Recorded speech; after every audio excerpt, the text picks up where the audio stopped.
Hello and welcome to the Off-Farm Income Podcast, episode number 4. This is Matt Breckwald, your host, and I want to say Merry Christmas to all of you as this episode will be released the day after Christmas 2014. So welcome and thank you for joining me for another episode where we can talk about your journey to your dream of having and running your own farm. So today we've got a special guest with me in my homemade studio today is Caleb Pirc. My apologies to Caleb right there. His last name is actually Pierce, not Pirc.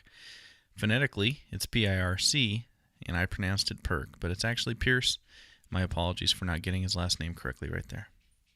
And before I go any further in introducing Caleb, I've got to tell you the story about how we met, because Caleb is probably going to be the youngest entrepreneur that I interview on this podcast, as he is age 14.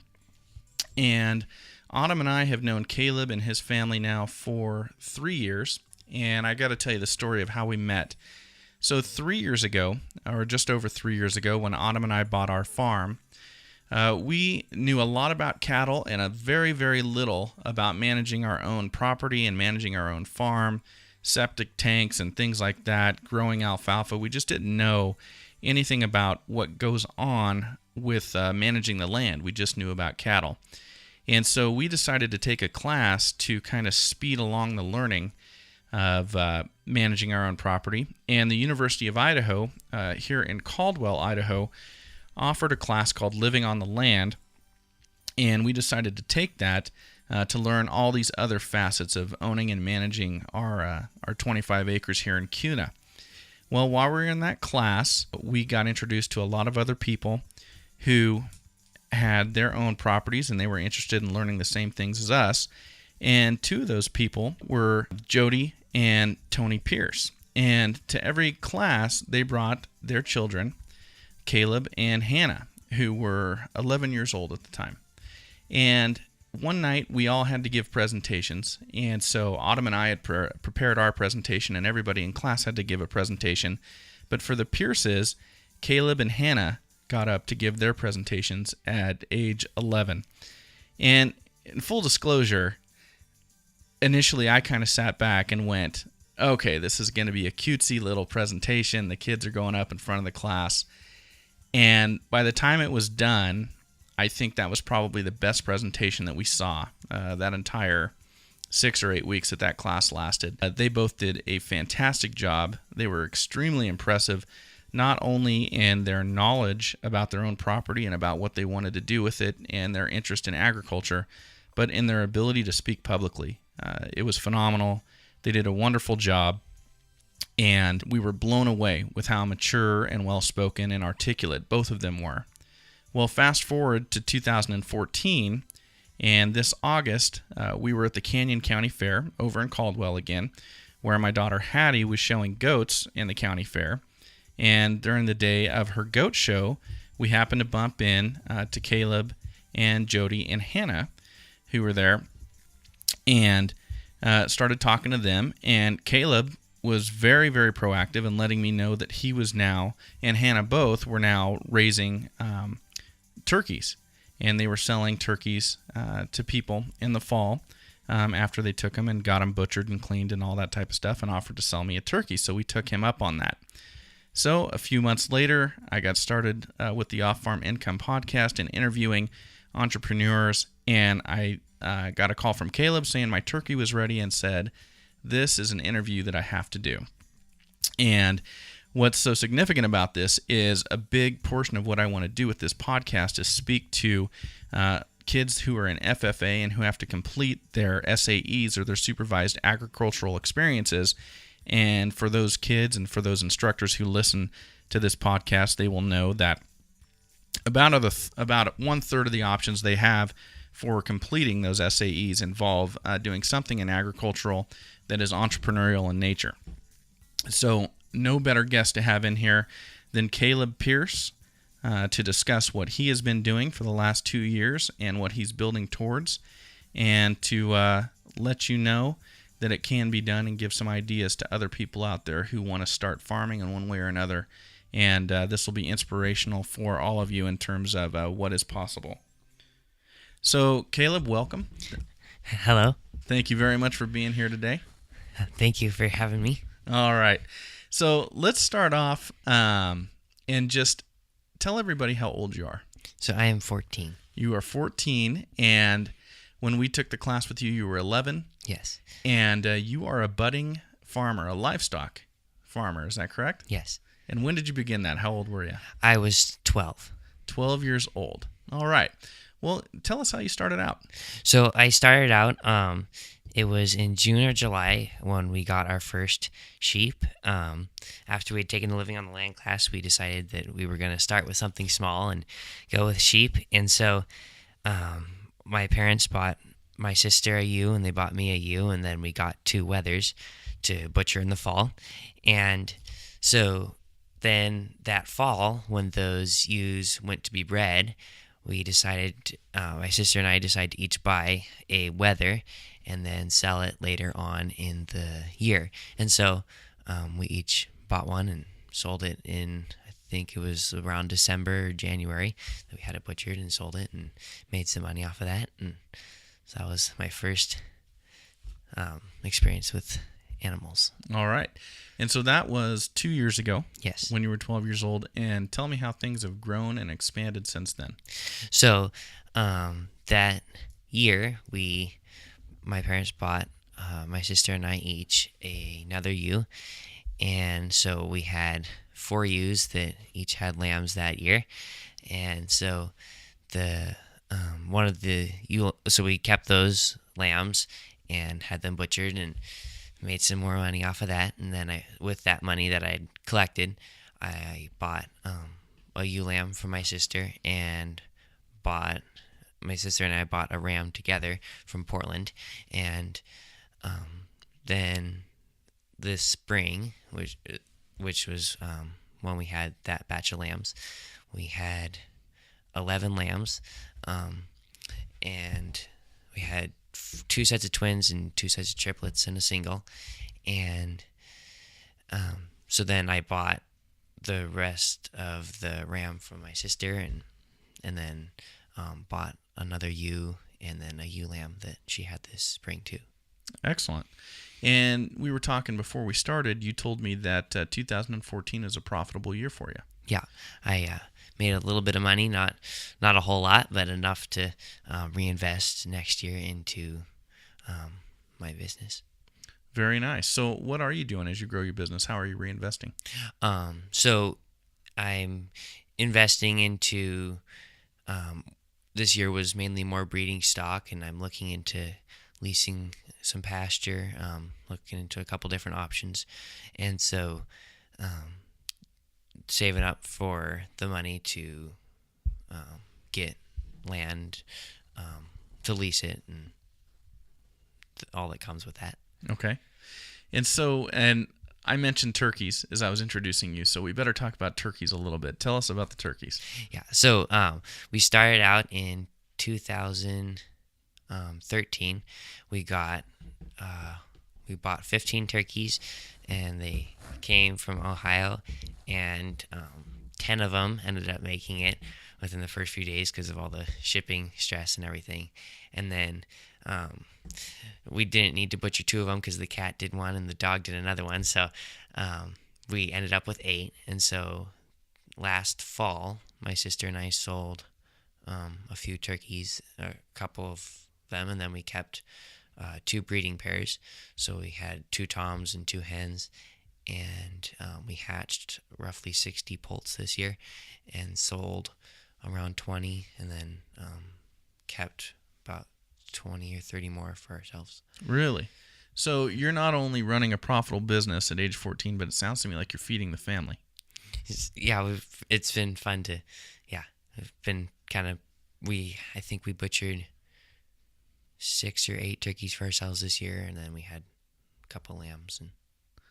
Well, I am super excited for you for a couple reasons, but one of those reasons is you're already learning some of the hard lessons of agriculture and farming, especially with livestock, which is livestock sometimes dies or gets killed by predators. Yeah. It just so happens that you happen to own the predators that killed some of your turkeys, huh?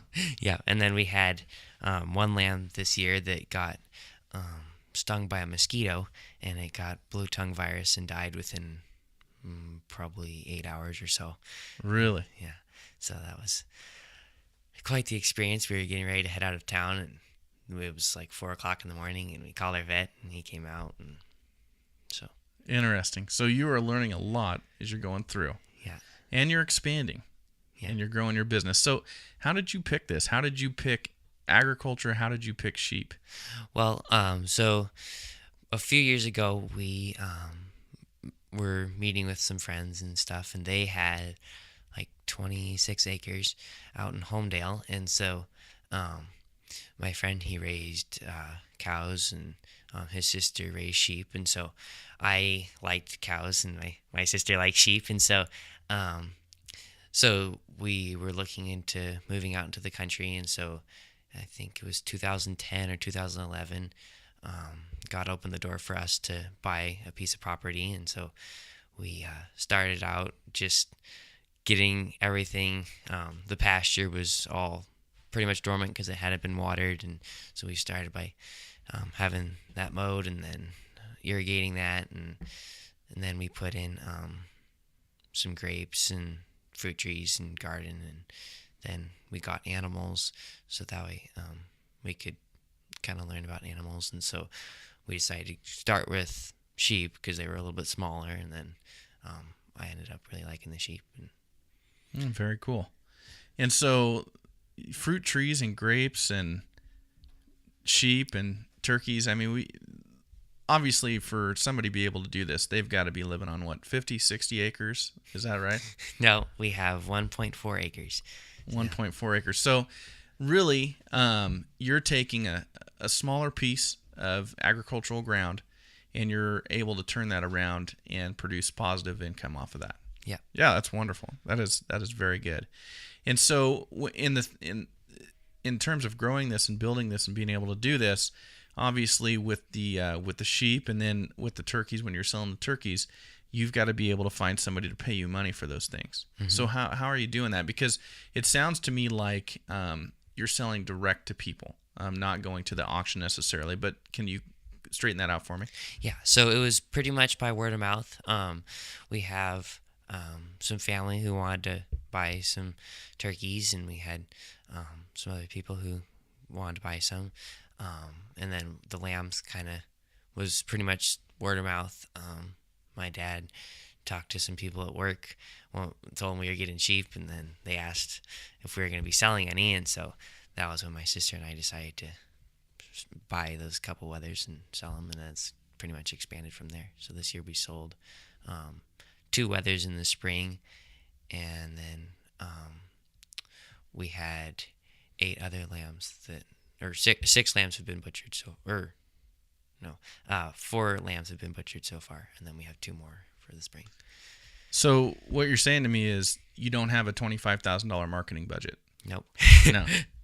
And I think that's a really important point to make, because so many people talk themselves out of doing exactly what you're doing, something that they have a passion for, that they're very interested in doing, and they talk themselves out of it for a million different reasons, when in fact one of the best marketing methods that we use in small type agricultural ventures is word of mouth, talking to people and just getting out, just like you did with me at the fair, shaking my hand and letting me know that this was available. And lo and behold, I took you up on it. And there is a turkey sitting down in my sink right now that you just delivered to me. Well, that's great. So the beginning of this, you kind of described that already, but you funded the starting of this business with assistance from your folks. Yeah, and then I had a little bit. The first wether I bought with money I had saved up, and then sold it, and so I got some more money, and then kind of expanded there. So I've bought a couple ewes. Okay. And you told me that your sister and you had gone in partners on a ram. Yep. And so the money for that ram, did that come from proceeds from your previous sheep? Yep. We had sold a couple. I had sold 1 lamb, and so that paid for the ram, and then my half, and then I ended up buying my sister's half as well. Okay. And so you've bought your sister out of a couple lambs as well. Yeah. Sounds like. Now you're 14. This money that you're making from livestock, isn't that supposed to be going to things like Xboxes and things like that? Why are you buying sheep and leasing land with this? Well, I enjoy raising sheep, and I don't play video games. I enjoy raising animals a lot better than I think I would enjoy playing video games, and so it's enjoyable to be out there with the sheep and working with them and feeding them and having them come up to you and want their back scratched, and it's just fun working with animals. I agree, and that's another thing we talk about a lot about on this podcast is doing things and investing your money in things that not only give you pleasure, but they're going to give you returns on that as well, as you can grow your business, you can grow this enterprise. So at some point as you're doing this, you realize this is working out, I assume, because it sounds to me like it's working out. Yeah. You're now profitable, you're reinvesting and you're expanding. You're going to lease some ground so you can raise more sheep. Is that correct? Yeah, probably, yes. So was there a pivotal point over these last 2 years where you went, wow, this is really going to work. This is exciting. I'm going to grow. Yeah, it was that first lamb that I sold kind of started it off a little bit. I thought, okay, I made about $70 off of that lamb. And so after raising it for, I think it was like 5 months, and so that was nice I realized that I could do the same thing with having my own lambs and make some money off of those, and then I was able to expand. Great. And so right now, there are kids your age, I keep calling you kids, young men, teenagers, young women, who are in their freshman year of high school, who are going into FFA, and they are getting told by their instructors that they're going to have to do one of these supervised agricultural experiences that I was kind of explaining earlier. And a lot of them are looking at that and thinking, how am I ever going to do this? This is impossible. I'm not going to be able to get this done. If they were to come to you and ask you for advice, what would you tell them? Well, I would say that if they're going to be selling anything, which you would have to make money, just to always be honest with what you're doing, and then to work hard at what you're doing and put a lot of effort into it, and put what needs to be done into it, and be consistent with it. Well, let me ask you about that. So you said when you're selling something, be honest when you need to. So can you narrow that down for us a little bit? Has there been a moment in time where you went, oh, my customer may not like this, but I better tell them about it, and even if it costs me the sale, it's better that, what are you talking about exactly right there?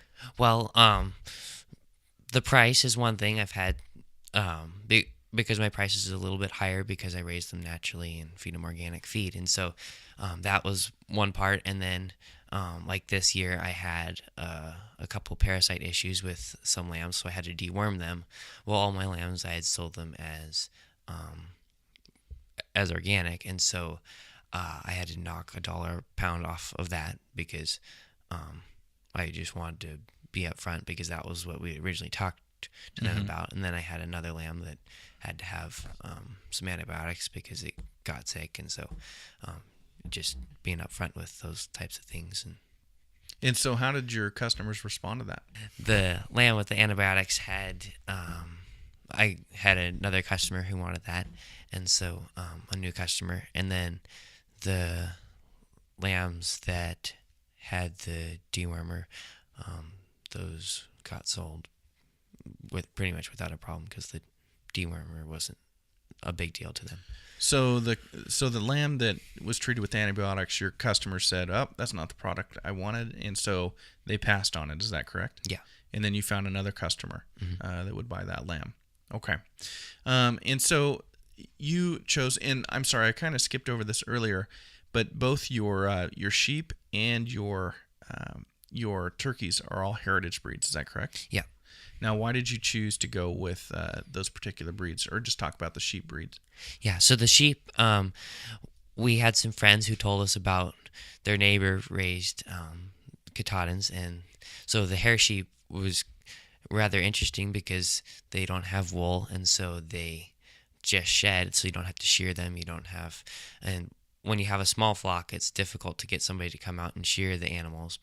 And so then we went to a local sheep place and watched them shear, and we thought, we don't want to be doing that because it's a lot of work to shear them. You have to flip them on their back, and if you nick certain spots, it can kill them, and so you just have to be really careful. And so the hair sheep seemed a lot easier, and the meat was mainly what we were going for anyways. And so then we kind of researched them a little bit and decided that we liked that breed better, and so we went with that breed. Okay. And then as far in terms of raising them as organic, was that decision made because, how was that decision made? Well, our family likes to eat natural food, and so we just kind of went that route, and I kind of had a niche market for that. So I kind of decided to go with that route because just didn't. That was pretty much what I decided to go with from the very beginning. I didn't really pursue the other option all that much. So for another 14-year-old young man who's listening to this, tell him what a niche market is and why that was important to develop in this business. So a niche market is kind of a special market that where those people want a specific product. In my case, want more organic meat, and so without the antibiotics and the grain, and so it was when you develop that, it's important to have that because some people want that specific type of food or whatever, and so if you can get that market, then you can sell your lambs to that group of people or whatever animal you raise. Okay. All right. Well, let's get into the nuts and bolts of this just a little bit, and let's talk about just a little bit of logistics with this business that you've begun. Did you write a formal business plan before you started this? I didn't really, because we originally started out just to get a couple sheep and just to kind of experiment with having animals, and then it slowly grew into a business, and so I didn't really have a plan because I was originally wanting to do cattle, and then decided that I liked the sheep, and so I just kind of slowly grew into a business. It originally just started out as just a couple lambs out in the pasture for our family. So. Well, and I'll tell you, I didn't either. I didn't write a formal business plan for my gopher business. And as I'm interviewing people across the country with small agricultural businesses, I'm yet to interview somebody who wrote a formal business plan either. I'm certainly not trying to say that having a formal business plan is a bad thing, but I'm yet to interview anybody who's actually done that. So it can be overwhelming, and the reason I bring this up is because somebody who's thinking they might want to start their own business, it can be overwhelming as you're researching how to start a business, because almost everything you research points you to the Small Business Administration's website, where they're going to suggest these really elaborate business plans. And that can be a factor that holds somebody back. And I've talked to a lot of people so far, and none of them have one, and they're running businesses that are doing well. So I like to bring that up and get individual perspectives on that. Equipment. Let's talk about equipment. If there's somebody out there listening right now who wants to do what you've done, whether it be turkeys or sheep, if there's one piece of equipment that you learned that you absolutely have to have, what would that be? Well, for the sheep, I would have to say probably proper fencing. We got Premier One, their electric netting, and so that's been really helpful to keep the sheep in, and that because I do management intensive grazing where I move them at least once a day, it's important that I have them confined down to a specific spot. And then with the turkeys, a good enclosed area for heritage turkeys because they can fly, whereas the broad-breasted typically can't because they weigh so much. And so they can kind of head off into lots of different directions at times. So and turkeys kind of seem to have a mind of their own. So I'm sure they do. And that's why they call them turkeys, isn't it? Yep. Yeah, I think so. Okay. How have you grown since you started? And what I mean by that question is, what have you done to grow? And what are you doing to continue growing? Well, so building my market's been kind of one part of that because it's hard to sell sheep if you don't have anybody to sell them to. And then Another part has been just expanding the amount of ewes I have and getting another ram, and then now I'm looking into leasing some more pasture, and so that's another part of that. And so that's been a lot of what I've done. So I started out with a ewe, and now I'm up to my own 6 breeding stock. And so that brings up the next question. Are you offering more products now than you were when you initially started? Yeah, when we got our first ewe, I wasn't planning on selling any sheep, and this last year I sold 5 lambs. And so are you selling them both for meat and breeding stock now? My goal is to do breeding stock. This year I was looking into selling a ram, and it just didn't work out, and so but it's mainly been meat. I plan on, if I have more ewe lambs, after a certain point I'll be selling breeding stock, but right now I'm pretty much just expanding. Okay. And is there a time of year where you're busiest? Spring. We're planting the garden and getting just the pasture up and running again, and lambing and taking care of those lambs and hatching turkeys and taking care of them. Okay. So when it comes to being a 12-year-old and starting this business and growing it, here you are at the ripe old age of 14 running this business, a lot of times you get a lot of free advice from people, even if you don't ask for it. But has there been any advice you've received that you think is invaluable? Like, what's the best advice you've received? Yeah, I would probably have to say being honest is probably the best advice, that just because that if you're honest, that goes a long way. People notice that, and if you're not honest, then people don't want to buy from you again or whatever. So what you're telling me is that you can be honest and be successful in business? Mm-hmm. Okay, that's good. I think there might be a perception out there sometimes that to run your own business and to be successful, you have to do things that aren't necessarily ethical and honest. So I'm glad to hear that. What is a personal habit that's helping you be successful with this? Consistent care of my animals has been really key, because they require their food and their water. They get kind of used to a little schedule, and so just being consistent with that has really been key. Well, and it sounds to me like you're with your animals, very close with your animals on a daily basis if you're moving them in the pasture every day. Mm-hmm. So you're saying that constant attention, that if you're going to farm, raise livestock, whatever it may be, you need to be seeing those animals every day so you can notice changes or what's going on with them, with their performance or whatever it may be. Is that correct? Yeah, it's best if you can be kind of evaluating them every day and looking at them, and because if one gets sick, then if you're not checking them, then you have no way of knowing how they're doing. Sure. Okay. So we like to recommend books and literature to people on this podcast, because there's only so much we can talk about, only so much time we can take up. But books and podcasts and things like that have been a pivotal part of my learning and my development as I've decided to step away from my government job and move into going to work for myself. Do you consume reading material to help you learn and kind of advance your expertise going forward with this? Yeah, I've really enjoyed Management Intensive Grazing by Jim Garish. He covers a lot of subjects from soil to amount of water that an animal needs, and how often to move them, and grasses, and planting pastures, and all sorts of things, fertilizing and fencing. And so that has been a really helpful book. And then Story's Guide to Raising Sheep has been another really helpful one, just for basic sheep information. And then Natural Sheep Care, because I'm doing things naturally, it's helpful to have another a source to get information for how to do more natural, like medications and that type of thing. Great. And so those have kind of helped you to diagram out your system and the way you're running things in your enterprise. Yes. Okay, great.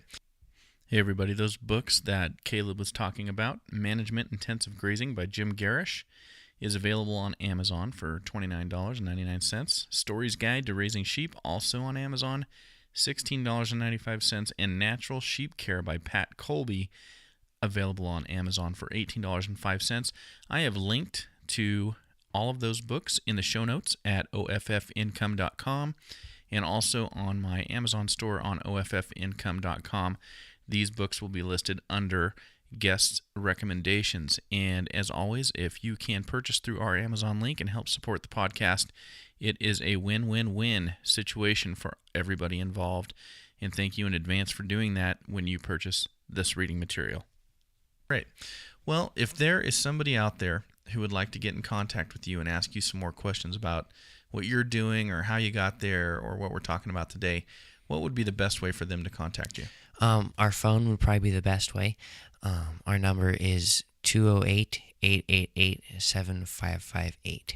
Okay. So that's an Idaho area code, and I knew that's what you were going to say going into that question, but we clarified with your parents that's okay to give out that number, that if somebody wants to ask you some questions about what you're doing, then that's all right with them. Yes. Okay. Well, thank you so much for your time today. It's been an absolute pleasure. You're a very, very impressive young man. You and your entire family, going all the way back to the Living on the Land class. But thank you for your time and sharing this with myself and our listeners. Oh, well, thank you for having me on. It's been fun. My pleasure. My pleasure. All right, everybody. Well, thank you for enjoying another episode number 4 of the Off-Farm Income podcast.